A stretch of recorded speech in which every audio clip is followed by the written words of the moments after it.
The vast emptiness of space stretched before Captain James Miller as he stood on the bridge of the Earth exploration vessel, Pioneer. The year was 2157, and humanity had finally mastered faster-than-light travel through the development of the Anderson Drive, named after its inventor. The Pioneer led a fleet of 3 ships on humanity's first deep space exploration mission beyond their solar system. What the crew didn't expect was to stumble upon the greatest discovery in human history. "Captain, we're picking up unusual energy signatures," reported Tom Wilson, the ship's sensor officer. His fingers danced across the holographic display as he analyzed the readings. "They're unlike anything we've seen before." Miller leaned forward in his command chair, his weathered face illuminated by the soft blue glow of the bridge displays. "Show me." The main view screen filled with a cascade of data. The energy signatures were massive, suggesting the presence of thousands of ships moving in formation. As the Pioneer and its sister ships drew closer, they caught their first glimpse of what lay ahead. A collective gasp echoed through the bridge. Before them stretched an armada of sleek vessels, their hulls gleaming with an iridescent material unknown to Earth science. The ships varied in size, from small escorts to massive carriers that dwarfed anything humanity had ever built. "Sir," Communications Officer Lisa Reed's voice trembled slightly. "We're receiving a transmission. It's being automatically translated by our computers." The message that came through was clear and commanding: "Unidentified vessels, you have entered the territory of the Galactic Imperial Fleet. State your origin and purpose immediately." Miller exchanged glances with his first officer, Commander David Anderson. They had prepared for first contact scenarios, but nothing quite like this. They were facing not just aliens, but an entire empire. "Open a channel," Miller ordered, straightening his uniform. "This is Captain James Miller of the Earth exploration vessel Pioneer. We represent humanity from the planet Earth. We come in peace and seek peaceful contact." There was a long pause. The tension on the bridge could be cut with a knife. Finally, a response came through, this time accompanied by a visual transmission. The alien commander appeared humanoid but with striking differences: metallic-looking skin and eyes that seemed to shine with an inner light. "Earth?" The alien commander's translated voice carried a note of confusion. "We have no record of your world or species in our database. This sector has been under Imperial control for 10,000 years. How have you remained undetected?" Miller explained Earth's recent development of FTL technology and their first ventures beyond their solar system. As he spoke, he could see the alien commander's expression shift from confusion to something approaching amusement. "A nascent species," the commander said, almost dismissively. "You will submit to Imperial authority and prepare for integration into the Empire. Your technology will be evaluated, and your species will be assigned an appropriate caste level." The bridge crew tensed at these words. Miller's jaw tightened, but he maintained his diplomatic composure. "With respect, Commander, we are an independent species. We do not submit to authority without proper diplomatic channels and mutual agreement." The alien commander's amusement turned to surprise, then irritation. "You misunderstand, Captain. This is not a negotiation. The Empire does not negotiate with primitive species. You will submit, or we will be forced to demonstrate our superior technology." Miller stood from his command chair, his voice firm. "Commander, I suggest you check your sensors more carefully. Our ships may be few, but I assure you, they are far from primitive." What the Imperial fleet didn't know was that humanity's isolation had led to technological development along very different paths. While the Empire had focused on size and quantity, Earth's ships carried experimental quantum weapons and defensive systems that operated on principles the Empire had never encountered. "You have 1 hour to reconsider your position," the Imperial commander stated before cutting the transmission. Miller turned to his crew. "Send an encrypted message to Earth Command. Inform them of our situation. He paused, looking at each face on his bridge. And prepare all systems for combat. If they want to see what humanity is capable of, we'll show them why it's unwise to underestimate us. The first hour of humanity's encounter with the Galactic Empire was ending. What would follow would shake the foundations of galactic civilization and prove that being older didn't always mean being wiser. The hour given by the Imperial commander ticked away in tense silence. Captain Miller used this time wisely, coordinating with the other two Earth ships, the Defender and the Intrepid. Each vessel carried humanity's most advanced technology, including the revolutionary quantum shield system that could absorb and redirect energy. All hands to battle stations, Miller ordered as the deadline approached. Enable quantum shields and power up defensive systems. The Imperial fleet had arranged itself in a standard attack formation, surrounding the three human vessels. They clearly expected a quick surrender from what they considered a primitive species. Their massive ships loomed over the relatively smaller Earth vessels like predators cornering prey. When the hour expired, the Imperial commander's face appeared on screen again. "What is your answer, Captain?" Miller stood tall, his expression resolute. "We choose freedom, Commander. Humanity will not bow to threats." "Then you choose extinction." The transmission cut off abruptly. The Imperial fleet opened fire immediately, launching a barrage of energy weapons that lit up space like artificial stars. The Empire's weapons were impressive, capable of reducing most ships to atoms. But they had never encountered anything like Earth's quantum shields. As the energy beams struck the Pioneer and its sister ships, something unexpected happened. Instead of exploding, the human vessels glowed with an intense blue light. The quantum shields didn't just block the attack, they absorbed it.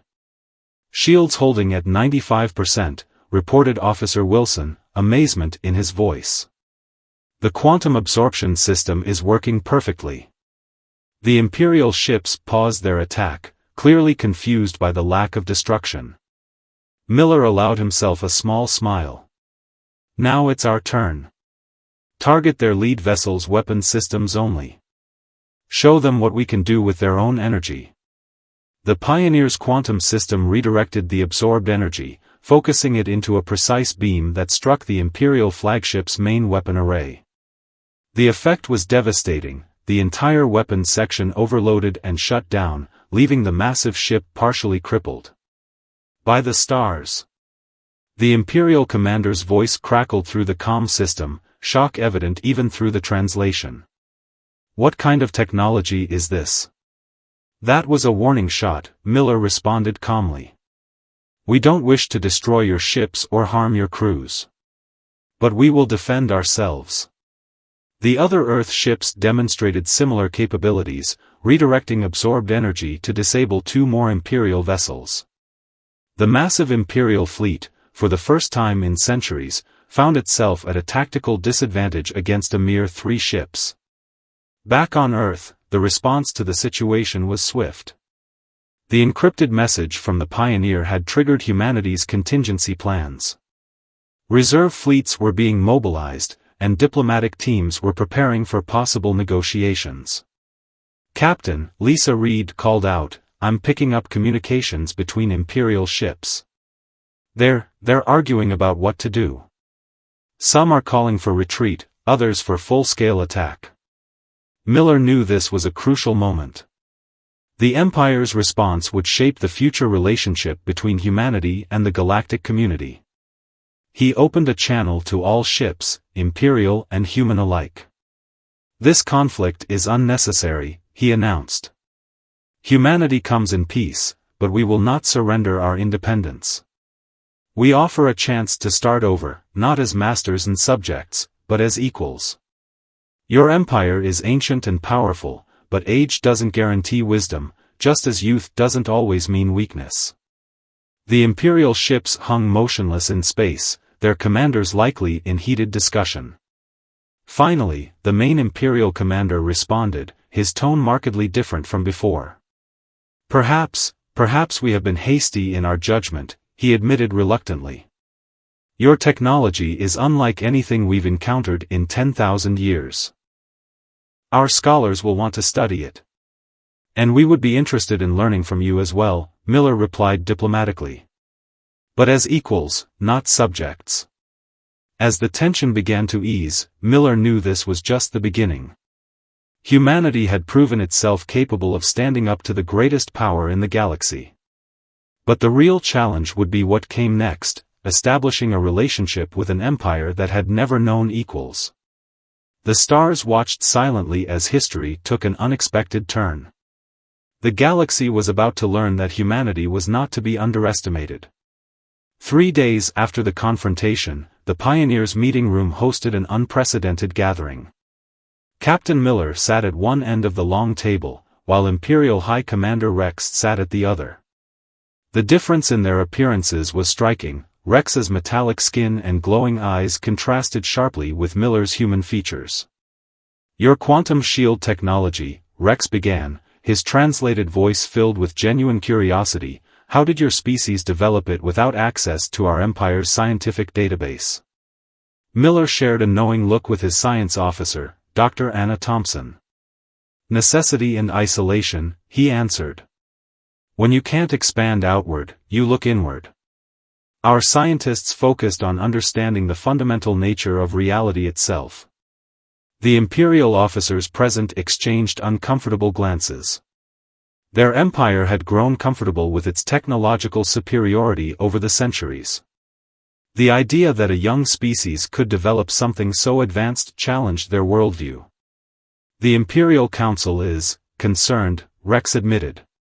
Your 3 ships could have disabled our entire fleet. If Earth has more vessels with this technology. We're not interested in conquest, Miller interrupted firmly. Earth simply wants to join the galactic community as equals. We have much to offer, and much to learn. Dr. Thompson activated a holographic display showing various Earth technologies.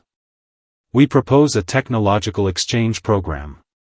There are areas where the Empire is far ahead of us, like faster-than-light communication and artificial gravity control.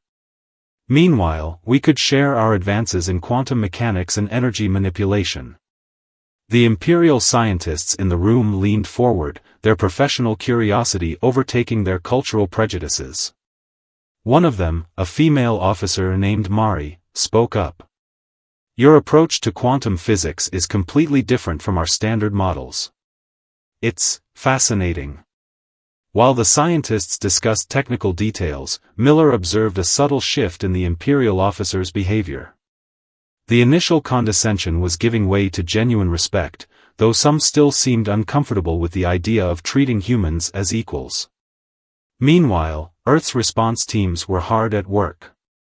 The news of the Empire's existence had sparked a worldwide mobilization. Factories were retooling to produce more ships, diplomatic corps were studying alien cultures, and scientists were eagerly preparing for technological exchanges. There is another matter, Rex said, his tone growing serious. Other species in the Empire will learn of this encounter. Many will question our arrangement with Earth. Some may see your technology as a threat. Miller nodded thoughtfully. We anticipated this. That's why we propose establishing a joint Earth Imperial Research Facility. Complete transparency. Show the galaxy that cooperation benefits everyone. The suggestion caught the Imperials by surprise. Their culture valued secrecy and power, yet here were these humans proposing open collaboration. It challenged everything they believed about maintaining imperial authority. The Council will need time to consider this, Rex replied carefully. It goes against many of our traditions. Perhaps some traditions need to change, Miller suggested. The galaxy is evolving. The Empire can either evolve with it or risk being left behind.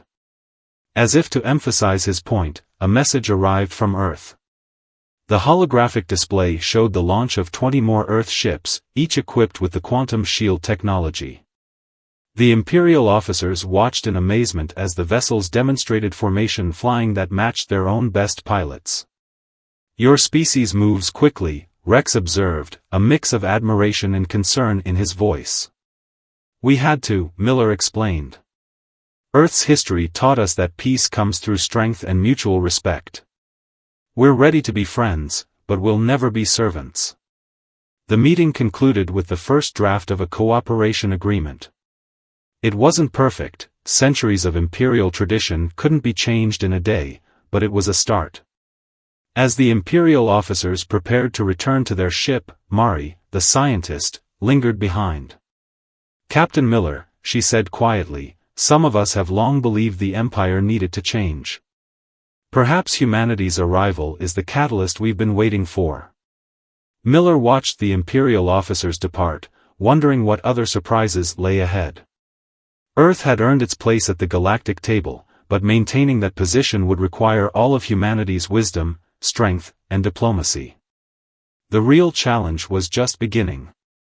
1 month after the first contact, the Imperial capital world buzzed with activity. News of humanity's technology and their defiance of Imperial authority had spread like wildfire through the galaxy. The Imperial Council Chamber, a vast hall decorated with holographic displays of conquered worlds, hosted an emergency session. "This is unacceptable," thundered Council member Dax, his metallic features twisted in anger. "These humans threaten everything we've built over 10,000 years. Their very existence challenges Imperial authority." High Commander Rex stood calmly before the Council, having just finished his report on Earth's capabilities. "The situation is more complex than that. The humans have launched 50 more ships in the past month alone. Each carries the quantum shield technology, and our scientists still can't figure out how it works." The council chamber erupted in heated discussion. Some members argued for immediate military action to crush Earth before it grew stronger. Others advocated for closer cooperation, seeing the potential benefits of human innovation. Meanwhile, aboard the Pioneer, which now orbited the Imperial capital, Captain Miller received troubling reports from Earth's intelligence network. Their quantum communication systems had intercepted Imperial messages suggesting that several council members were secretly mobilizing their personal fleets. "It seems not everyone in the Empire appreciates our independence," Miller commented to his senior staff. He turned to Lisa Reed, who had been studying Imperial political structures. "What's our assessment?" Reed pulled up a holographic display showing the Empire's political factions. "The Empire is fracturing into 3 main groups. The traditionalists want to subjugate or destroy us. The reformists see us as an opportunity for positive change. The pragmatists just want to maintain stability and trade." Dr. Thompson added her own insights. "There's more. Several Imperial worlds have secretly contacted Earth, expressing interest in our technology. They're tired of the Empire's rigid control." The situation grew more complex when a group of Imperial scientists, led by Mari, requested asylum on Earth. They arrived with startling information about certain council members' plans. "They're developing weapons specifically to counter our quantum shields," Mari explained during an emergency briefing. "But more importantly, they're afraid. Not just of our technology, but of our ideas. The concept of true independence is spreading through the Empire like a virus." Earth's response was swift but measured. Instead of military preparations, they launched what they called the Open Hand Initiative. Human universities began offering free education to Imperial citizens. Earth's entertainment and culture, transmitted through the quantum network, began spreading through Imperial space. Most importantly, Earth publicly shared some of its non-military technology, demonstrating their commitment to galactic cooperation. The effect was dramatic. Imperial citizens, particularly the younger generations, became fascinated with Earth culture and ideas. The notion that a species could progress so quickly without Imperial guidance challenged centuries of propaganda. "Look at these reports," Miller showed his officers. Imperial youth are adopting Earth fashions. They're questioning the caste system. Some are even demanding democratic reforms. The Empire's traditionalist faction saw their worst fears coming true. Not only had humanity resisted imperial authority, but they were now changing the Empire from within. Council member Dax and his allies began secretly assembling their fleets, preparing for what they saw as a necessary war to preserve their way of life.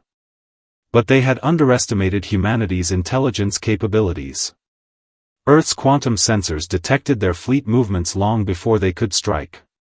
Rather than respond with military force, Earth made the information public throughout the Empire, exposing the traditionalists' plans. A clever move, Rex admitted to Miller during a secure communication.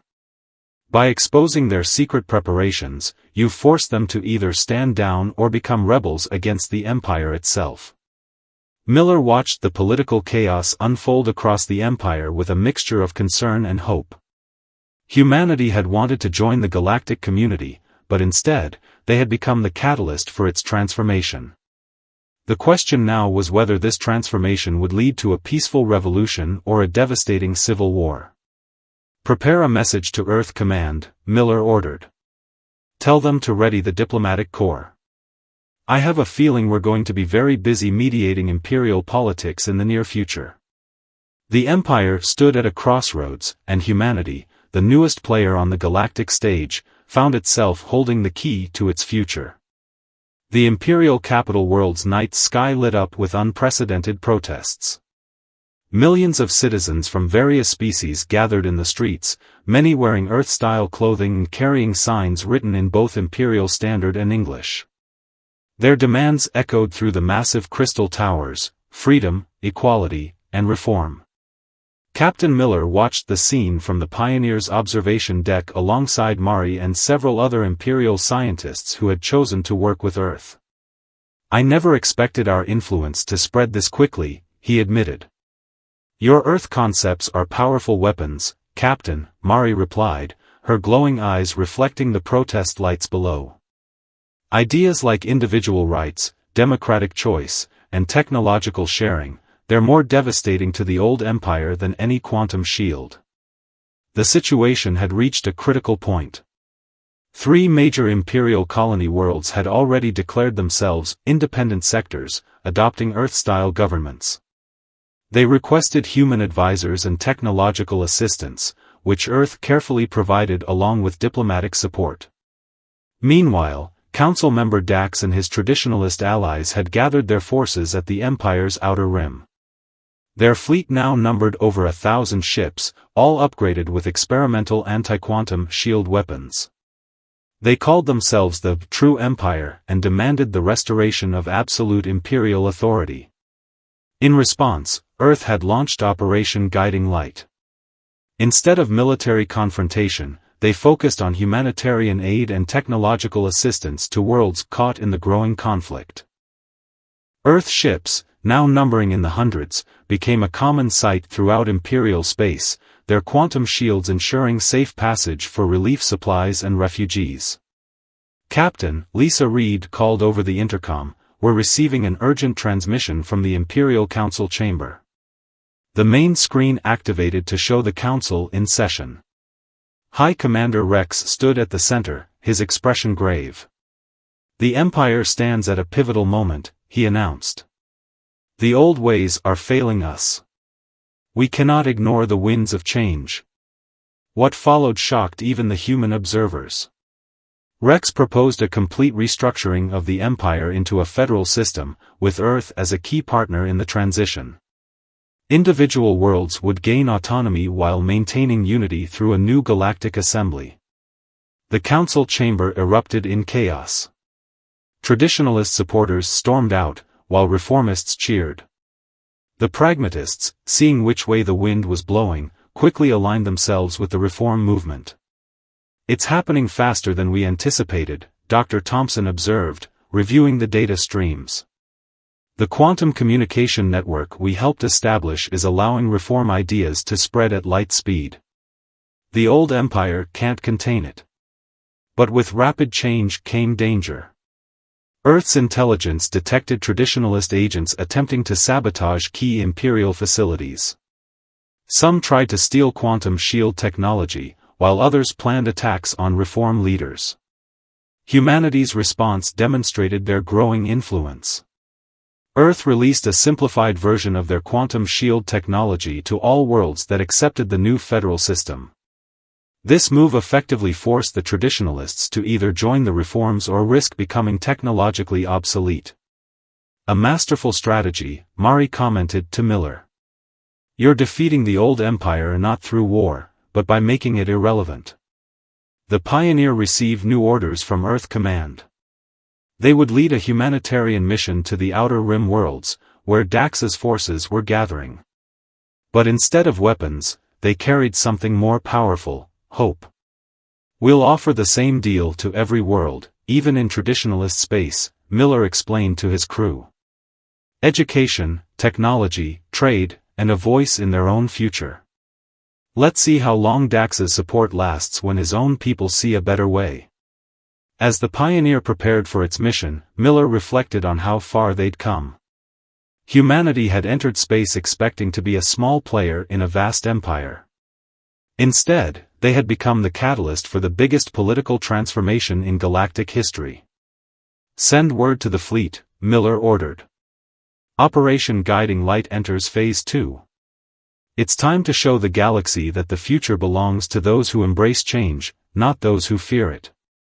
The Empire was transforming, and the power of human ideas proved stronger than any weapon in their arsenal. The outer rim of Imperial space buzzed with tension as the Pioneer led Earth's humanitarian fleet toward Dax's stronghold worlds. 500 Earth ships, accompanied by 300 vessels from the newly reformed Imperial worlds, moved in perfect formation. Their mission wasn't to fight, but to offer a choice. Incoming transmission from Dax's flagship, Lisa Reed announced on the Pioneer's bridge. He's demanding we turn back or face destruction. Captain Miller straightened in his command chair. The past week had seen 3 of Dax's supporter worlds switch sides after receiving Earth's technological and humanitarian aid packages. The traditionalist leader was growing desperate. Put him on screen, Miller ordered. Dax's face appeared, his metallic features contorted with rage. You humans have corrupted everything. Dax snarled. 10,000 years of order and hierarchy, destroyed in mere months by your poison ideas of freedom and equality. Miller remained calm. We're here to help your people, Council Member Dax. The same offer we've made across the galaxy: free education, medical aid, and technological assistance. No strings attached. And watch them abandon their duties? Desert their assigned castes? Dax's voice rose. I'll destroy your fleet first. He cut the transmission abruptly. The massive traditionalist fleet moved into attack formation. 1,000 ships strong, they had equipped themselves with what they believed were countermeasures to Earth's quantum shields. Behind them, several rim worlds watched and waited. They're powering up their weapons, Tom Wilson reported from his sensor station. Their energy signatures are off the charts. They've modified their entire arsenal. Miller opened a channel to all ships, both Earth and reformed Imperial vessels. Remember the mission. Defensive positions only. Let them make the first move. The traditionalist fleet opened fire, unleashing a barrage that lit up space with countless energy beams and projectiles.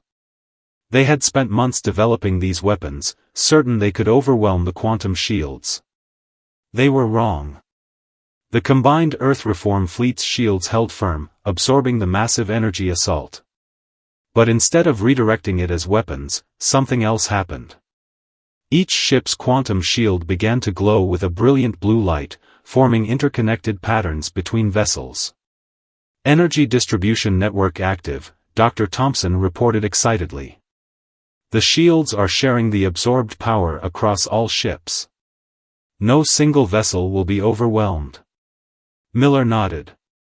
This was humanity's latest innovation, cooperative defense.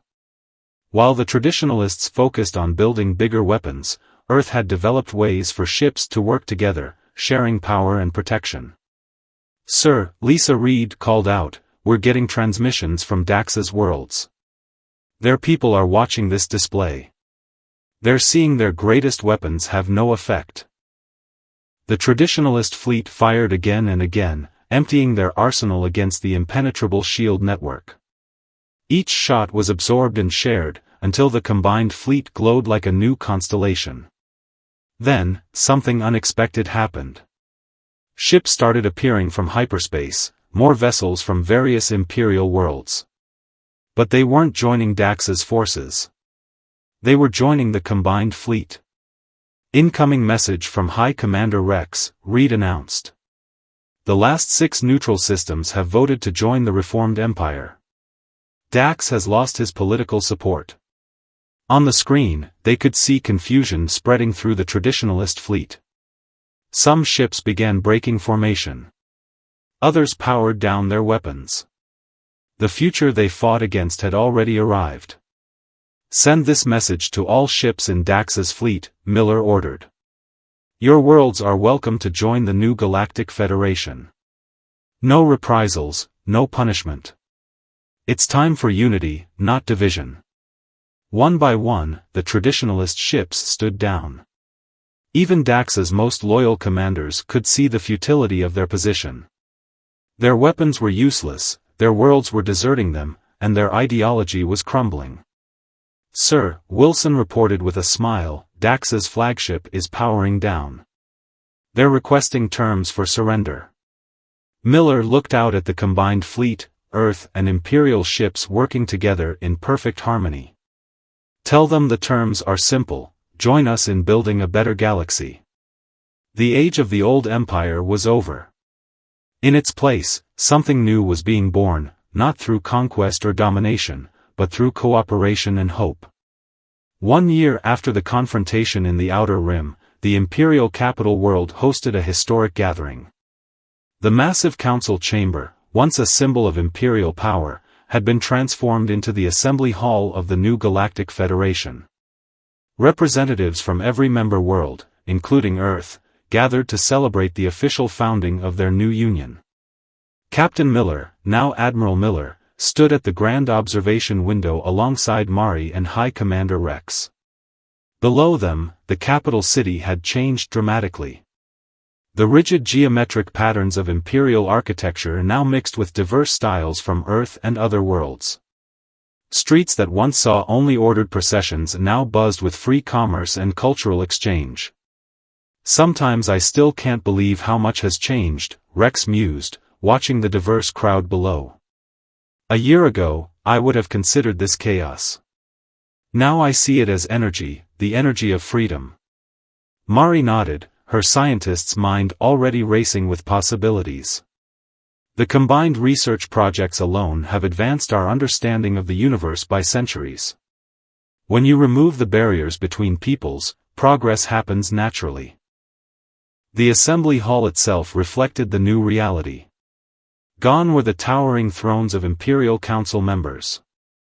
Instead, circular rows of seats surrounded a central speaking area, each world's representative given equal space and voice. Earth's section sat between former Imperial worlds, symbolizing their role as bridges between old and new. Admiral Lisa Reed, now Earth's chief diplomatic officer, approached with a data tablet. "The final membership numbers are in. 912 worlds have joined the Federation. Even Dax's former strongholds are now some of our most enthusiastic supporters." Miller smiled at this news. After surrendering, Dax and his closest allies had chosen exile to the far reaches of space. But their worlds, finally free to choose their own path, had embraced the new order with surprising passion. The main ceremony was about to begin. Dr. Thompson, heading the new Federation Science Council, took the central platform. Behind her, a massive holographic display showed the greatest achievement of the past year, the quantum network. Building on Earth's shield technology, it connected all member worlds in instant, secure communication and power sharing. "The network is more than technology," Thompson explained to the assembly. It's a symbol of our new philosophy.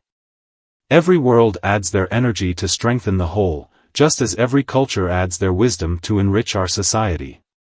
The next speaker was Tom Wilson, now commander of the Federation's Emergency Response Fleet. His ships, carrying both human and Imperial crews, had spent the past year helping worlds damaged by the old Empire's neglect. The Federation's first priority had been healing these wounds, showing that the new order cared for all its people. But perhaps the most powerful moment came when a group of young people from various worlds took the stage. Some had metallic skin like the old Imperials, others had different alien features, and among them stood humans from Earth. They had all studied together in the new Federation Academy. "We are the first generation of true galactic citizens," their speaker announced. "We don't see humans, Imperials, or aliens. We see fellow seekers of knowledge and understanding." As the ceremony continued, Miller reflected on the incredible journey that had brought them here. What had started as a simple exploration mission had transformed the galaxy. Humanity hadn't conquered the Empire, they had helped it evolve into something greater. "There's still so much to explore," Mari said, her eyes shining with excitement. "The Federation's combined fleet is preparing to push beyond the old Imperial borders.